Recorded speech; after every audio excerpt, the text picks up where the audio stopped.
Welcome to our second installment of Harmonic Justice, a conversation about how to create a more inclusive future by centering racial equity in classical music.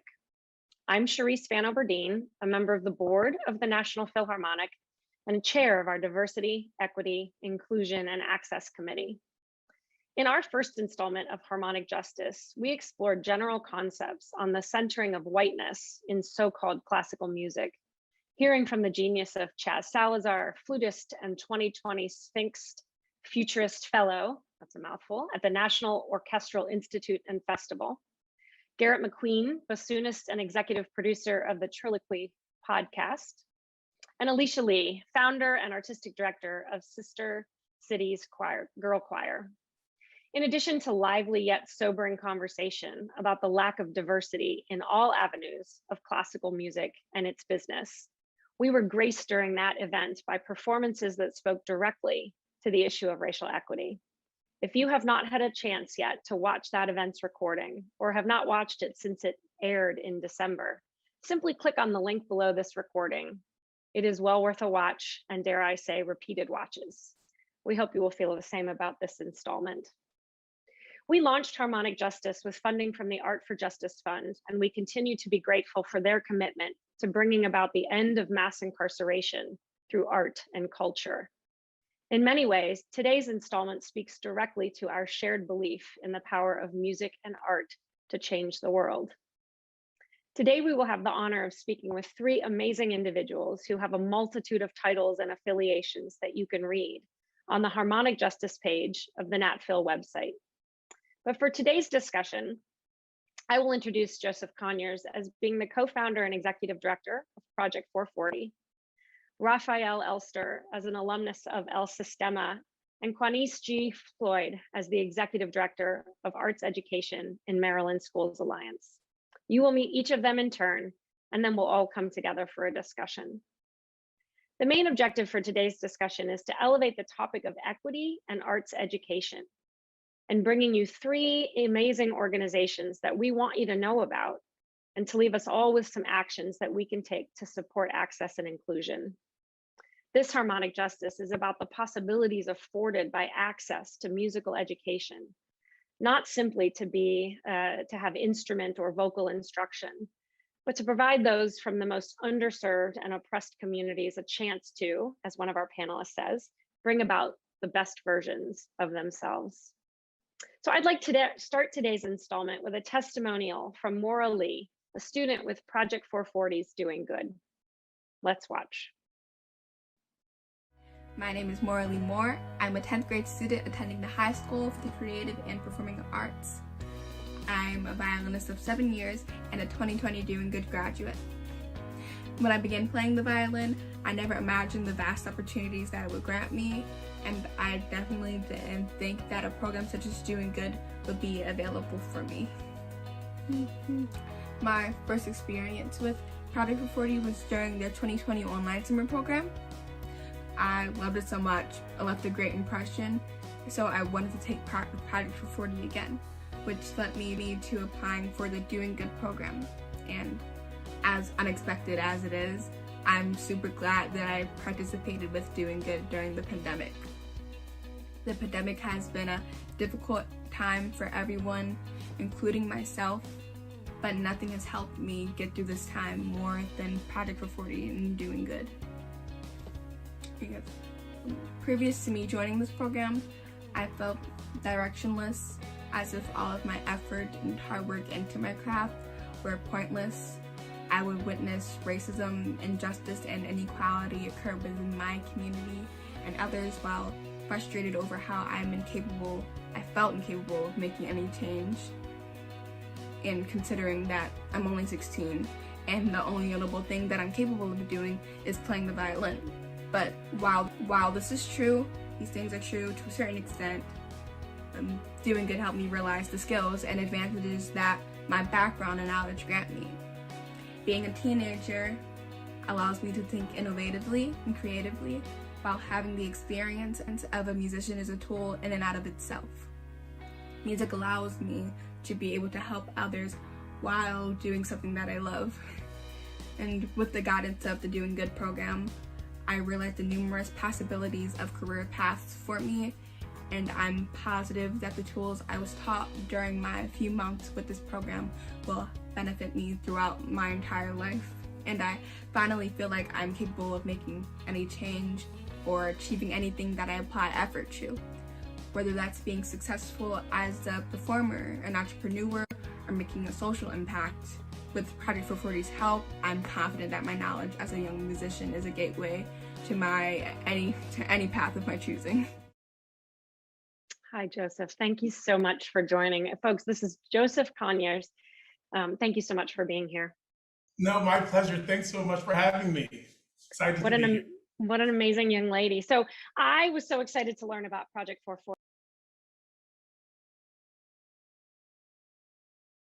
And I would love for you to share about Project 440 and Doing Good with the folks who are tuning in today. Sure. And I also want you to add in there a little bit just about how you found your path to where you find yourself today. Sure. So I had the traditional path for any musician playing in an orchestra. Playing in an orchestra is what I do. I played in the Philadelphia Orchestra, and I grew up in Savannah, Georgia, and went to the Curtis Institute of Music, played in 4 different orchestras between Grand Rapids Symphony, Santa Fe Opera, Atlanta, and now Philadelphia. So it's very traditional. in that path, I've always realized there's always been this talk about classical music and its suffering and how we're gonna say, it's just been all this talk, when for me, it wasn't actually playing classical music that to me was the most fulfilling. It was the fact that I had this gift and could share it with others in a way that could uplift them and empower them to basically be the change in the world that they wanna be in the world. And that's kind of how Project 440 came to be. We are a unique organization in that Project 440 is a music organization that doesn't teach music.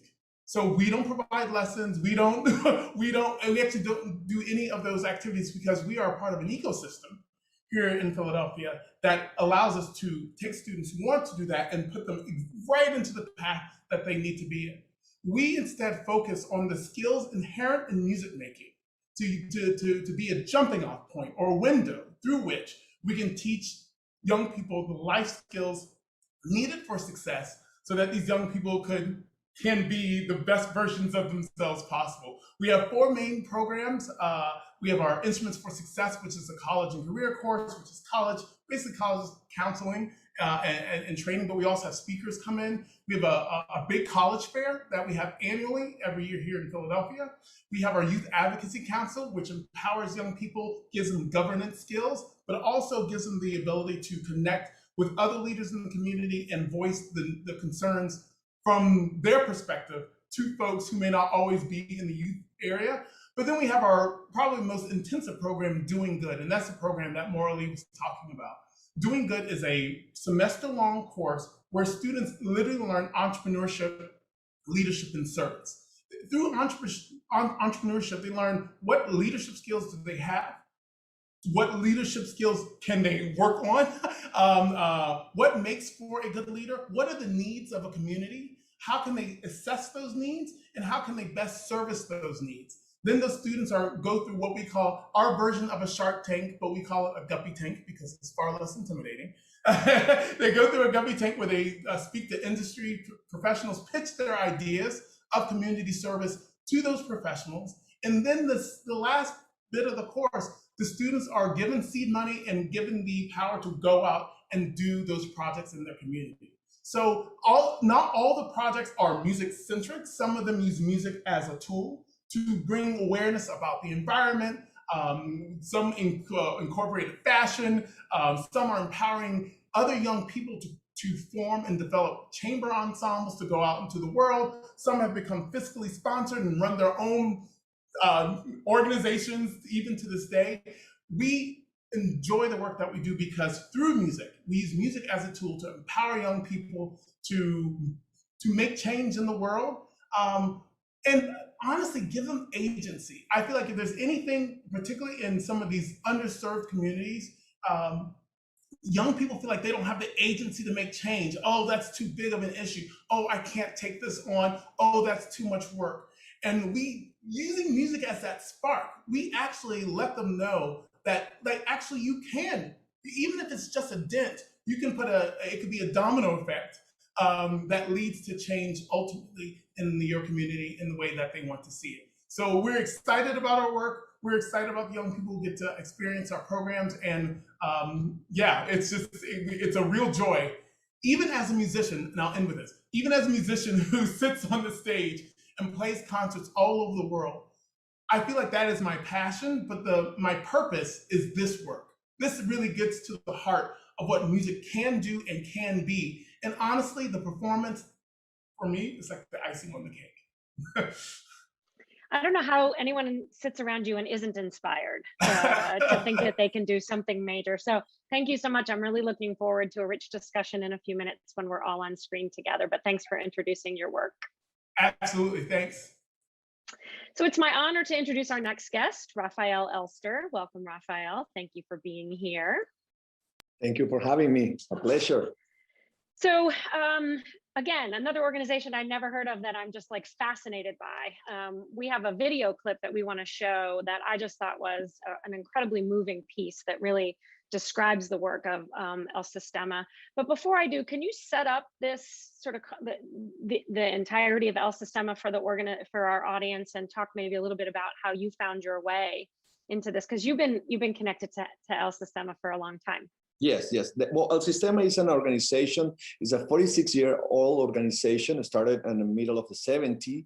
And this organization has agreement with like 50 countries to continue the mission and the vision of their founder, Maestro José Antonio Abreu. And that's what the world sees. The world sees a big orchestra traveling successfully for the biggest venues in the world, playing in every important theater, and actually for many years was by the hand of Maestro Gustavo Dudamel, the conductor of the LA Philharmonic. But there's another reality that people don't see, which is there's 1 million kids and on social programs that this organization take care of. And among these 1 million kids is also parents, workers, teachers, a lot of people putting their heart in this social program. The social program is the biggest gift that this organization do to music and music education. And also in this program not only runs orchestra, this program also runs hospital attention through music, runs a luthier, choirs, special children's, including them in the same system, prisons, that we have prisons in the program, like reliability for people who's coming out, and also inside the prisons.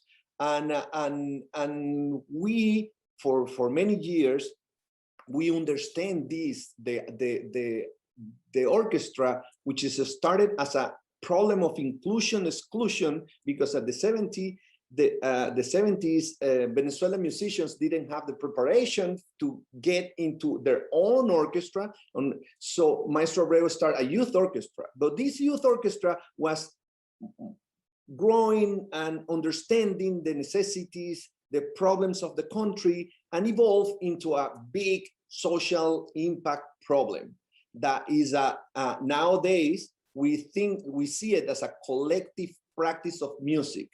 And this, there is a very important reason about this, because this is a life-lasting experience, and it's the only way we see the orchestra as a community that understand each other in a big agreement, and that's why it's so diverse and it's so inclusive.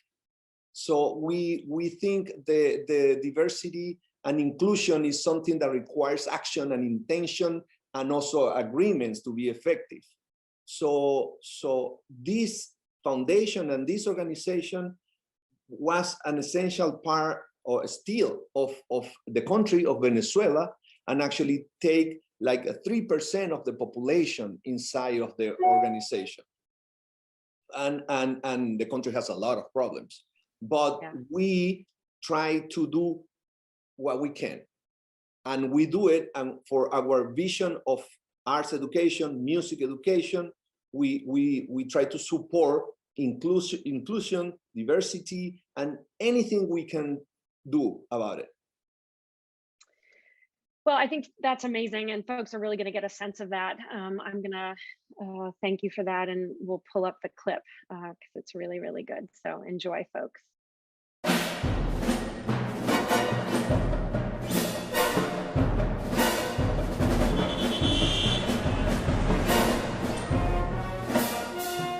Nosotros, a pesar que vivimos en un barrio humilde, que hay inseguridad, nosotros a pesar no han dado educación. Hay muchas personas que dicen, él vive en un barrio y no le han dado educación.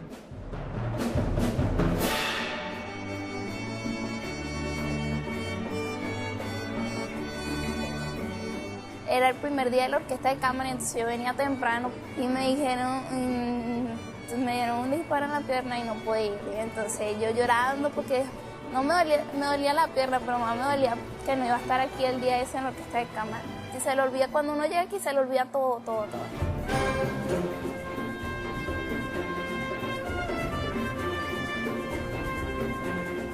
El profesor nos dice, toquen pero con su corazón, no con la mente, con el corazón.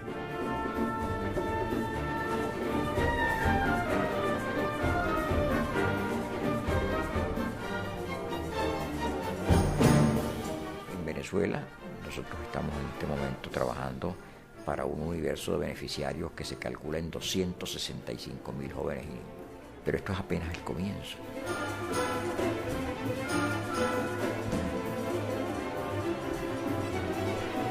Nosotros estamos aprendiendo a tocar trompeta como para sacar nuestra familia adelante.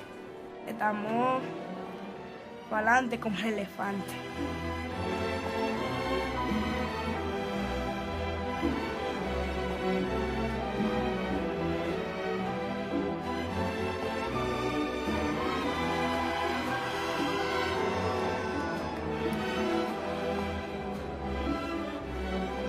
La raíz para mí del problema social está en la exclusión. Entonces nosotros tenemos que luchar por incluir el mayor número, todos si es posible, incluirlos en este mundo bello, ¿verdad? Que es nuestro mundo de la música, de la orquesta, del canto, ¿verdad? Del arte.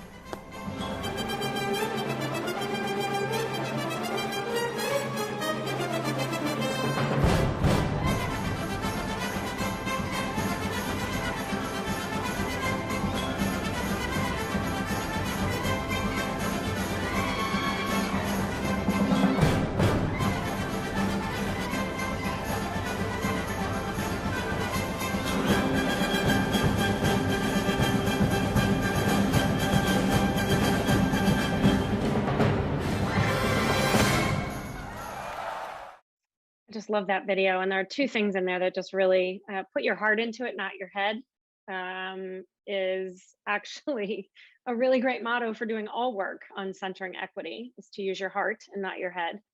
And the idea that all of our social problems are at their root about exclusion, really powerful things. So I was really grateful to come across that video and your organization, Rafael. Thank you so much. I'll now invite our third panelist to join the conversation, Conyers Floyd. Thank you so much for being here today. It's really great to have you. Yeah, it's great to be here. Thank you so much. Another amazing, I mean, you have like 14 titles, and so I hope that you'll have a chance to talk about all of those, but I introduced you using one of your affiliations. You also have a podcast, the name of which I will invite you to share because it's really badass. Fun-wise. And I invite you to share with our audience all of the things that you're doing and how you found your way. I'm going to share an image that I admit to taking right off your website because it, I thought, was an amazing way to ground this conversation. So please take it away. Sure. Thank you so much. My background is that I was born and raised in New York City. I've been in DC for the past 15 years. I went to Howard University, got a bachelor's in music ed, a master's in music ed.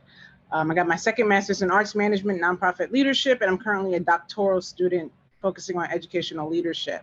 And so through all of that, I was a public school elementary music teacher. I taught band, orchestra, chorus, after school step, world drumming, you name it. I was in school from 7 a.m. to like 8 p.m. every single day because I loved being with my students.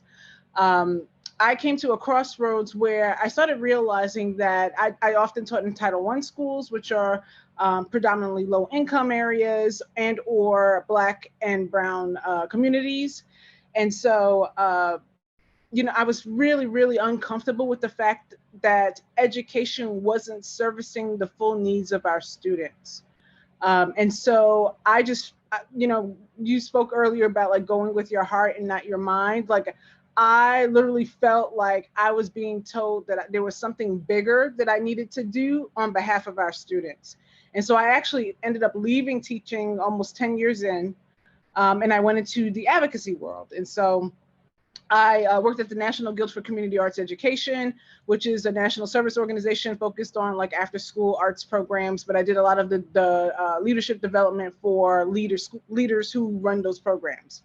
And then I actually was called to become the executive director of arts education in Maryland schools, where this graphic is from. And so in that position, I serve as the executive officer. I am a registered lobbyist in the state of Maryland. So I advocate on behalf of all of the 900,000 students in the state to ensure that educational policies that are pushed through reflect them and the communities that they're in. Because when we look into education policy, we often find that people who have no experience teaching, people who have no experience in the education system, people who have no idea what public schooling is, are often making those decisions for us. And so as a lobbyist, I see what happens behind closed doors. I see the deals that go on. I see the dark money that comes out of it. And it's hurting our kids in the end. And so as Ames is continuing to grow and expand, we have our kind of approach, right? And so we believe that arts education is a human and civil right. And I give credit to Dr. Amir Whitaker from Project Knucklehead in California. He's a lawyer who works for Southern California ACLU, but he's an arts advocate to his core. And so I get that from him because he's the one who started that language. And so I truly believe in that. So when you think about arts education being a human and civil right, particularly for Ames, we break it down by looking at like systemic issues of arts education. So what are the root causes of why arts education is pervasive from one county? In Maryland, we have counties, from one county to another. Around the state, we're looking at statewide policy to understand why there's an issue county by county, city by city, town by town. We're looking at funding and adequacy formulas, staying very involved in the movement of policy bills. Most recently, the Blueprint for Maryland Schools bill, which was passed through earlier this legislative session.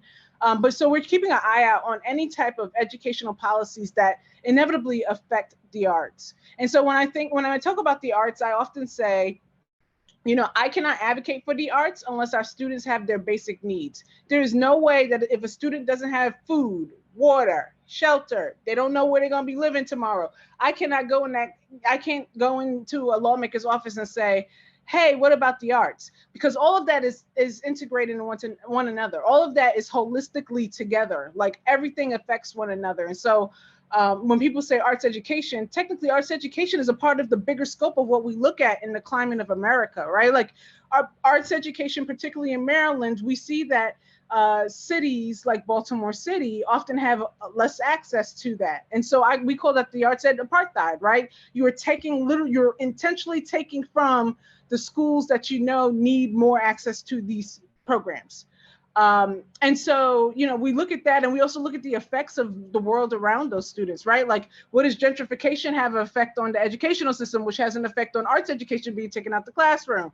Let's look at health policies. COVID was a huge illuminator for, the disparities between Black and Brown communities and the health system. What is it looking like for urban development, urban planning? I live in Washington, D.C., and D.C., when I first moved here 15 years ago, was a completely different D.C. We see that in any type of policies, mass incarceration, war on drugs, all of that affects our education policies. It's all intertwined. They're all intermingled.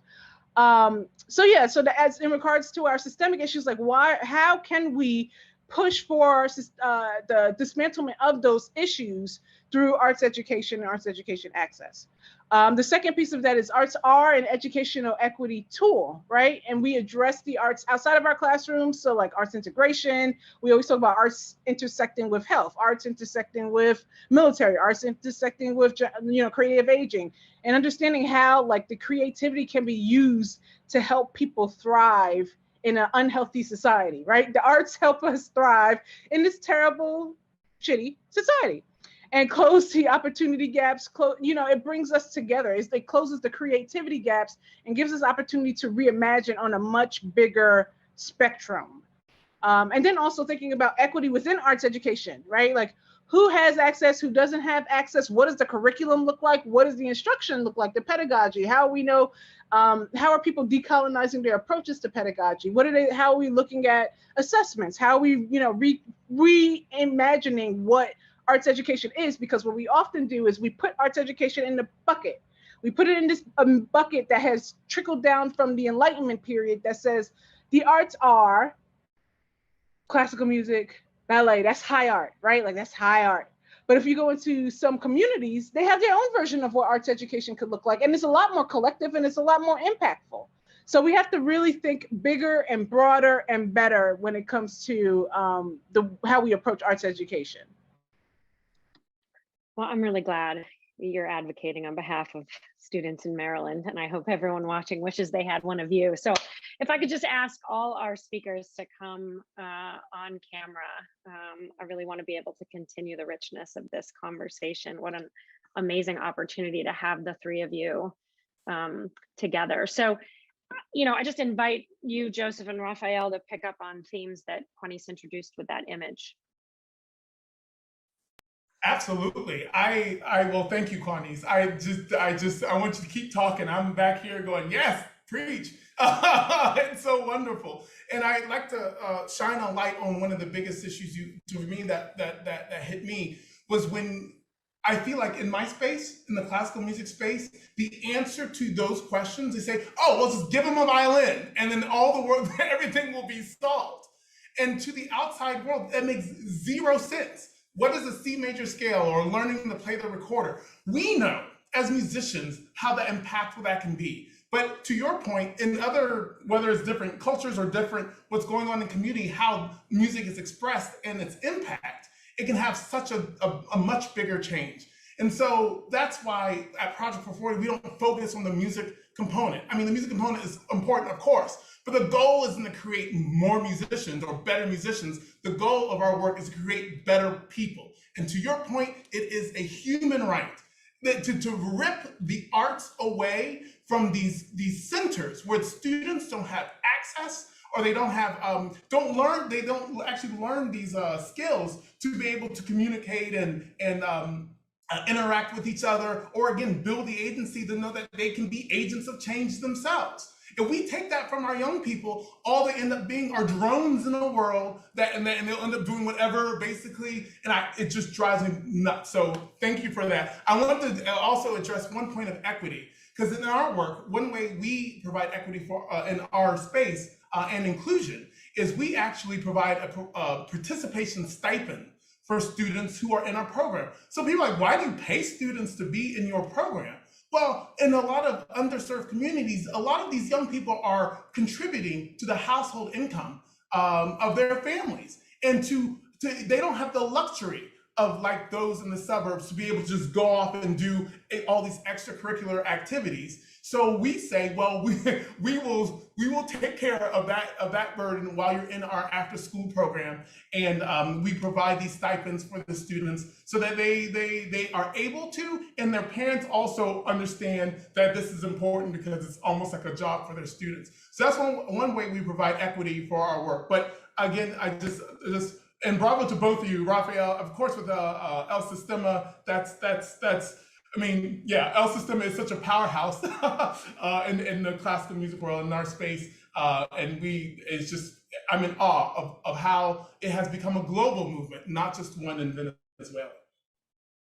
Thank you, and also related to I mean, I was amazed. Thank you, Conyers, for all you said, because it's totally true, and also we by the hand of Maestro Abreu, we understood that there are different kind of poorness.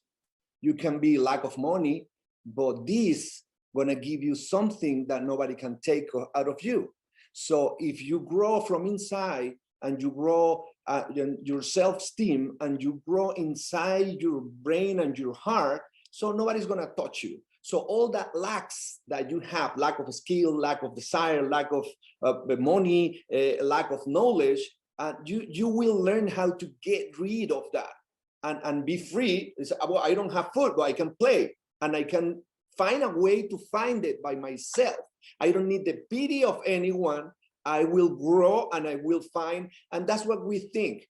That's why we are so important in the communities and in the neighborhoods, and solve your problem inside, because that belongs to you. We always says that if you grow as a hero, you abandon your community, but we have to develop the community. We have to make a better community so everybody gonna come. No, everybody wants to live.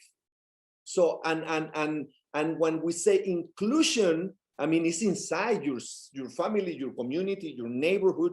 Everything keep coming in, and don't expect someone else to come and fix you. So we call like a healing process through arts, because art is more more open to perception, your surroundings.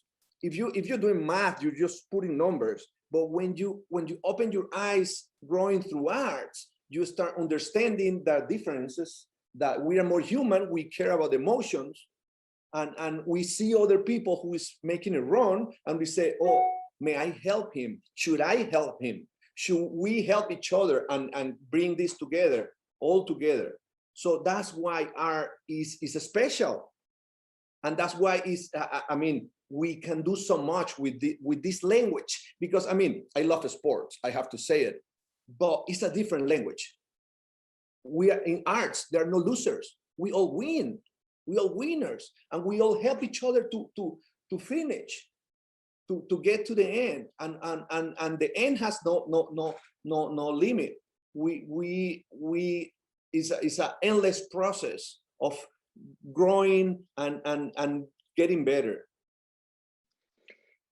So something you all have touched on a little bit, but I'd love to elevate and hear your thoughts on is inside the concept of inclusion is the idea that students can come into a classroom and also see representation, right? So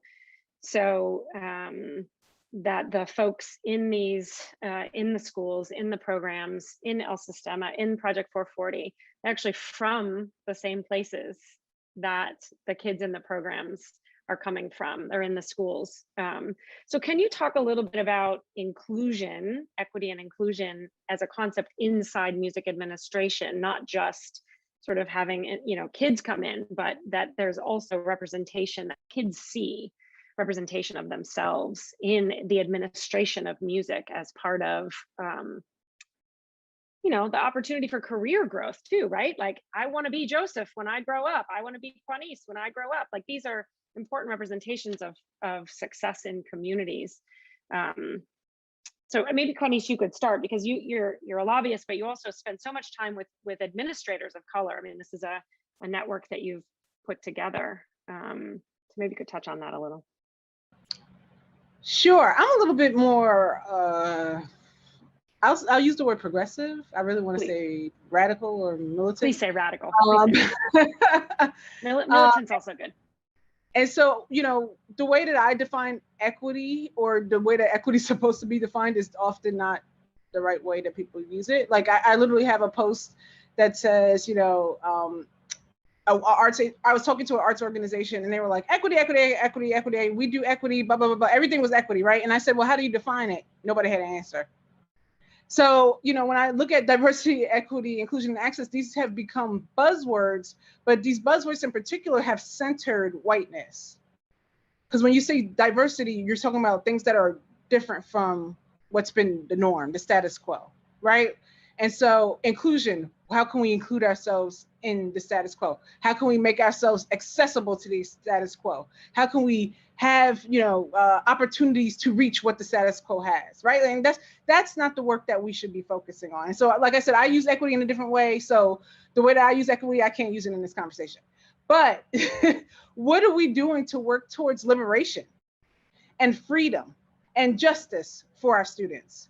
That's how we have to really think. And when you use those words like that, it becomes more holistic, right? It gives us an opportunity to say, oh, it's not about diversity, equity, inclusion, access. It is, how can we make sure our environment, our space is anti-racist, it's liberatory for our students, so that they feel like this is a part of who they are. This is a part of the culture, not just feeling inclusive, but being a part of the culture.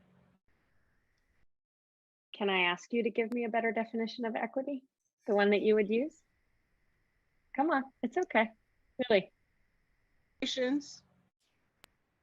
And so making sure that the reallocations of resources and the things that people need from hundreds and hundreds and hundreds of years are given back. Repatriation of land, reparations, all of that. We're celebrating the 100th anniversary of Tulsa. Those families still haven't gotten their money. This is 100 years later. They've been sitting in banks getting interest, and the United States government has been using them. So like that, these are things that have created barriers for generational wealth to happen for our communities. So what does equity look like? It's righting the wrongs. It's acknowledging that you fucked up is righting those wrongs, and is reallocating and repatriating, you know, what you've taken from people. Thank you. So one of the things in your circle was about the disruption of systemic racism through arts. In El Sistema's work, how, and maybe Joseph also for you in Philadelphia, how do you see the connection between the work that you're doing and these sort of much larger systems that have so much entrenched work that needs to be undug?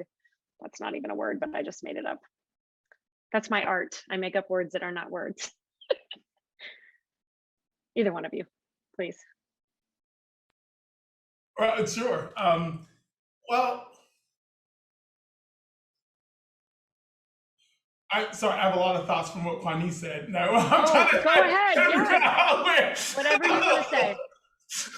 Well, I mean, honestly, let me talk about the approach, because I think that's one thing that Kwani's really put her finger on, particularly in the classical music space.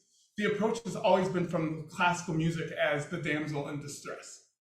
So for lack of a better and not very culturally, well, or it's maybe slightly sexist statement, but it's got this idea that, oh, it's almost like we deserve, I'm in classical music, we deserve this thing. And instead of literally going and seeing, because of all these wrongs that have not been righted, going into the communities and saying, oh no, that's not important, we're just gonna kind of move forward and go in this other direction, is not only tone deaf, but it's a slap in the face, because these communities realize it and they know. And that's why I feel like the representation, this is going back to your first question, is so important, because there need to be voices in the room that can express these differences. And the thing is, and it's such a strange space to be, because I gave another speech recently, and it's not like people are actively being racist. Like, people aren't running around. I mean, maybe some are, absolutely, but I think in a lot of like my circles, people aren't actively, but it's actually the silence on these matters of injustice and the inequity that has actually allowed the inequity to continue and only get exacerbated. And worse, people wonder why haven't things changed? Help us all. We're in classical music and we're talking about how do we get young people in classical music? Well, I mean, do you know how hard it is to obtain an instrument, to go to lessons? These are all things that are afforded communities that have those resources. So unless you give those communities those resources and that constant sense of family and connectivity, you can't just throw something and say, well, good luck, best of luck to you, because it's equitable because we gave it to everybody. No, I mean, there are systemic issues that have been boundaries or created boundaries and hindrances for our students to progress. So, I mean, we're covering a lot of issues here, but I just want to touch on all those things. And that's why the representation, I go back to the representation, because to have these conversations, thoughtful, civil, but thoughtful conversations around the table, so we can literally do a deep dive in how we can actually make change and not just talk about change and wonder why things haven't progressed in 30 or 40 years. That's why representation, to me, is really important. In addition to having young people be able to see the representatives of folks who have made it. I was fortunate. I was very fortunate. We didn't come from money, but we had access. My parents were very, very frugal, and they were very, how can I say? They were always looking for ways to provide more opportunities. So giving us scholarships, because most of the things our family couldn't afford those things. But I was given the opportunity. And if our young people, particularly in these underserved communities, had the same opportunity, they would outperform, they could do so much. And there's so much potential there. So I look at it from that perspective. We are missing from a segment of society what could make literally our nation more great than it's ever been. But we neglect it. and then to wrap it back into music, music can bring all these things together because music actually can connect us. And through music, we can create a conversation in our spaces that allow all these voices to come together so we can address these issues, but also look forward to the future. Yeah, go ahead, Rafael. Well, wow. For a long time, I've been thinking that the roots of this inequity is the lack of equal opportunity for education. And the problem is education. So we have been thinking and seeing a lot of instruction, but the thing is not throw a lot of knowledge to some kid or somebody, so there you go, like a package, and then you go home and solve the problem. That's not education. Education is what a moms do to his daughter, his son. So the change of the vision of the educator is totally different, because learning a violin at home is impossible. And the frustration of many children in many other aspects of education is huge, because the vision of the education have to evolve into what can I do for him? And it's not blaming the kid for failing, it's blaming the teacher for not keeping it up with him. So the arts, which is very hard, we know play a contrabass is really hard, but it cannot be just go home, practice, and come back. That's old school. So we're not taking care of the kid. We just send him home with something impossible to do, and then when he comes back, we complain to him. So that's not fair, because many kids doesn't have that ability, that skill to learn so fast. So if we want to balance it, we need to spend more time with the kid. We need to be more in the kid. No just private lessons, not just go home and come back. So try to be the parents. Try to really want him to learn. It's not just send instruction. It's I want to accompany you through this process, and you're not going to be alone. You're going to be with other kids doing the same thing, so you don't feel frustrated. You feel like, okay, we're making this all together and we all failing, but tomorrow going to be better, and tomorrow is going to be better. And after the whole experience and the whole process, you understand, man, it's not just I'm not bad. Learning is hard for everyone. Anything we don't do. Imagine if we take a state's test for music. Nobody does that. I mean, to be smart is to learn math and to learn language. So art is not part of being smart. So an amazing guy who plays a violin amazingly, he's not smart. He's just an entertainer. So once we learn how to take arts out of the entertainment section and consider all the abilities that you need to be a musician, a painter, a theater, an actor, then you understand emotions, you understand human beings, and you will understand races, genders, whatever you want to understand. We become more human. And what those guys do is that teaching the world how to be a human. That's what we need. Sorry. And just to add, just kind of a mix of both what you both said, we do need that representation, and we can't put one person from that community in the room and expect them to be the representation of that entire community. Like, we have to stop tokenizing folks from any type of community, right? Like every Black History Month, I love Florence Price, but every Black History Month, there's more Black composers than that, right? Like there's plenty more. You have to do your research. And so, yeah, just thinking about that, making sure that we are not perpetuating the myth of being a monolith within our communities. because we're all different, just like was said earlier.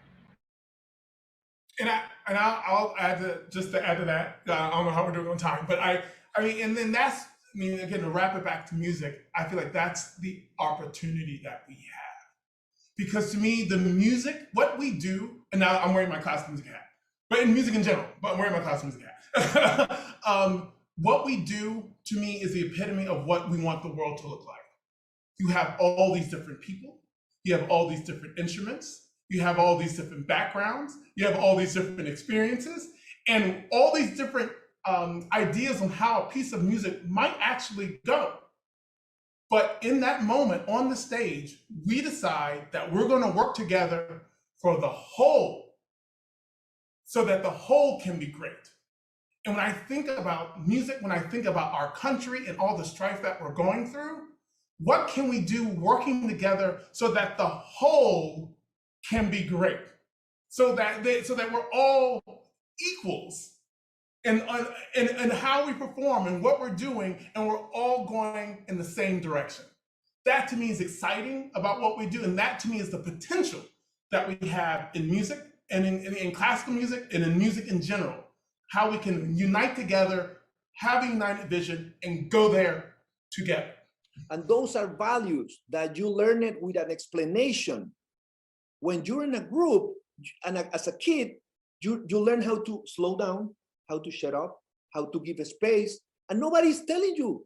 You just learn it by experience, and that's amazing, because you have mutual collaboration to get all together to a beautiful goal, which is the performing of something. But values is what we need, and they learn it by themselves. We don't say anything. I'm sorry. And the complexity of that is, yes, I was in youth orchestras, so I understood like what it's like to be collaborative and collective, but we are working within a system that is not collaborative and collective. So when students leave our classrooms, they're dealing with the real world outside. And that's where my issues come in, right? Like, that's where I'm trying to make sure I'm dismantling people on the outside. Like don't teach our kids that. Teach them how to be collective. Because we even see that as grown adults, we've seen that in 2020 when dealing with a pandemic. We got people who want to wear masks, people who don't want to wear masks. We want to wear masks because we want to protect people around us. And they don't want to wear masks because they don't want to wear masks. And so that's not we can't even get people on the same page to wear masks. And then we expect our students to take this collective mindset and go into a world that doesn't want them to be collective. It's so fascinating to me. They can fight for it, and they can advocate so that others and the other young people train other young people. Again, that's why music, the arts are so important, because that's what we needed. Juanice, literally, I feel exactly the same way. That's why we need it. Because just imagine if you have generations, like a whole generation, with this collective mindset. Because then I feel like we have less of those issues. But I think sometimes, we don't have to go there. I'm just going to go for collective and vision together. I'll leave it at that. Well, the new leaders come from there, from that living process, that working together. So we have to take care of the children, which are the one who can save us. Because what is wrong now is unfixable. So let's try to fix the future with better understanding of themselves, a much clearer concept of humans, of what we are and what we do, instead creating differences that we don't need. And better care. I think care is critical too.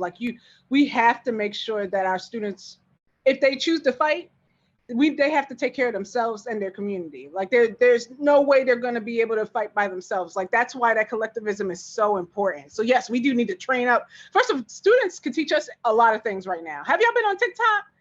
I've been on TikTok. They teach me all types of stuff about social justice and stuff I ain't never learned on TikTok. So kids can teach us everything right now. And and kids have been the starters of movement. Think about Black Panther Party. Fred Hampton was 19. Think about, Rosa Parks. Like people have been very young. All of these movements, these social justice movements have started with folks under 25. So there's so much we can learn from our students. I just want to say that to me is the potential for this space. again, that is potential. Again, that's how I started saying, "Oh, woe is music education, woe is classical music." No, I've said this before too. I feel like, particularly in the classical music realm, we're like a superhero with an awesome costume with no idea how to use their powers. So they look great, but they don't know things like you realize you can fly too, and you can have laser eyes, and you can have the strength to. I mean, that's what we have in the arts, and as musicians and as artists. And I think if we can unleash that beast within our respective fields, the future looks very bright. You know, this is a final thing that I would like to say. And I've been thinking for quite a long time how to create a community hero instead an individual hero, a community to develop himself and progress and become something really important for the whole community, that solve their problem and grow, and now everybody wants to be like that community.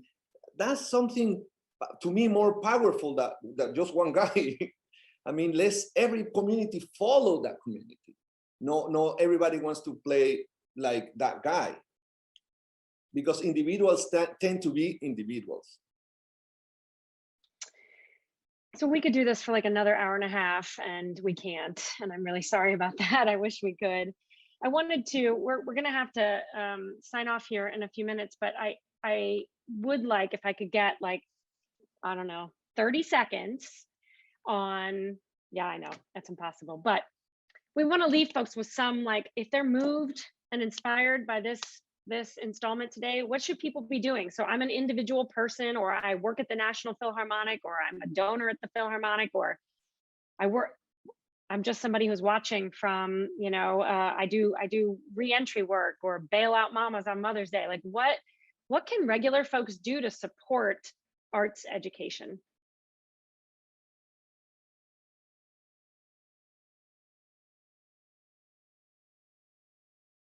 Someone has to unmute and tell people what to do. Nobody. I guess I'll go. There's a book by Eric Liu called "You're More Powerful Than You Think," and he talks about civic engagement and community organizing. And as a lobbyist, like, my focus is to let communities know that they are really more powerful than they think they are. And the political system is actually created so that there are barriers to access for a regular taxpayer, like whoever's in their community. So I would say, to advocate for arts education, you need to go to your school board meetings. This is me coming with my policy hat on. Go to your school board meetings, go to the principals at your school and figure out what your budgets are. Talk to local community arts organizations, see where they need support. If there's a state arts council in your community or a local arts council, go to them and see how you could best support arts education around the community. So I feel like there's so many different layers, but on a day, that might be too much for somebody, right? So on a day-to-day, go to your music teacher and ask them what they need, right? Like, go to your art teacher, ask them what they need. Go to the dance teacher, theater teacher. That's like an easy one, low-hanging fruit, low step. But if you want to get into the real, like, policy wonky stuff, please feel free to reach out to me. Awesome. One or two words, Joseph or Rafael, please. Yes. I'm sorry, Joseph, you go ahead. I was going to say, and mine is brief. When I think about how do we lift up the voices of our communities, it goes back actually, honestly, to what Connie said before, and that is uplifting the voices of the youth. Listen to young people and give them a platform for their voice to be heard. They do know what's going on the ground, and they will give you the truth, whether you're ready for it or not. I think one of the reasons a lot of people don't listen to them, or to a lot of young people, is they don't want to hear the truth. But if you can find a way to uplift the voice of the young people in your community, I think you're going a very long way into making that change. Thanks. Well, Rafael. there's one thing. I don't know, people want to know something that why I should support this. But we conduct, and like 5-6 years ago, a study by the Inter-American Development Bank and a bunch of scientists and socialists and a lot of professionals, and they could prove that these programs lower violence. That's quite a thing, because release some social pressure on the people.